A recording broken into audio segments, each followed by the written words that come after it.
Hey there, CJ students, and welcome back to Cura Personalis. So from video 1, you should have done slides 1 and 2, so make sure you do video 1 if you haven't done it already. But in video 1, I also made a mistake. I told you to share with the wrong people. You can't share with the email address that I gave you, so I need to share with 2 people.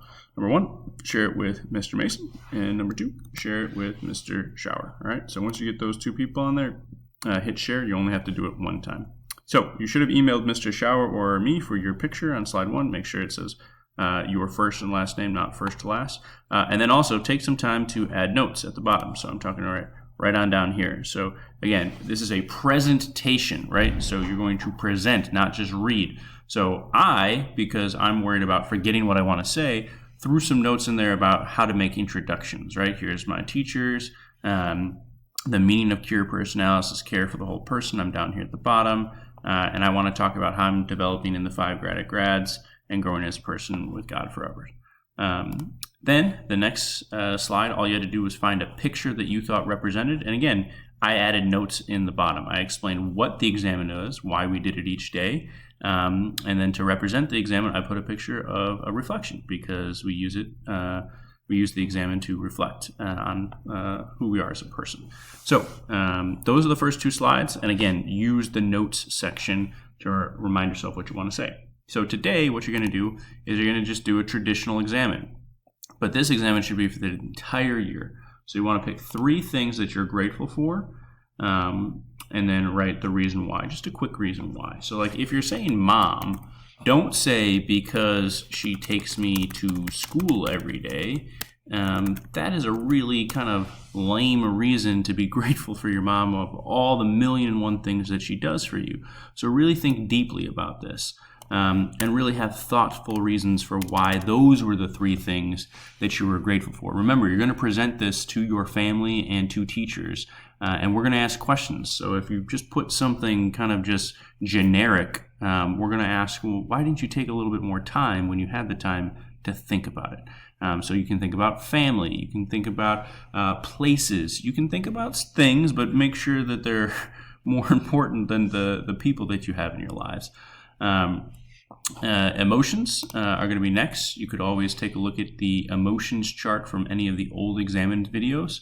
Again, you don't want to put happy, sad, mad. You want to use more descriptive language. So don't put happy, sad, mad. Use that emotions chart to really kind of use some descriptive language and make sure that your family is impressed by how much you've grown in your vocabulary. Then pick one of the emotions. Pick one of the emotions out of those 3, the one that stuck out the most this year, and really try and come up with a profound message. And then offer some intentions. Right? If you want to add speaker notes to this, it should be pretty self-explanatory. But maybe just reminding yourself why it was the 3 things that you chose, or why the 3 emotions. Or how you feel like you do during the examen throughout the year. Do you really try? Is it something that you need to grow on? Right? And then if you have time today, you're going to move on to slide 4, and you're going to insert an image, meme, or motivational quote about challenges. So when you think about challenges, what's the thing that pops into your image? And then what you should be thinking about are these 2 questions. How do you usually react to challenges, and why do you think challenges can help you? And you should put your answers down in the notes. Again, you're presenting, right?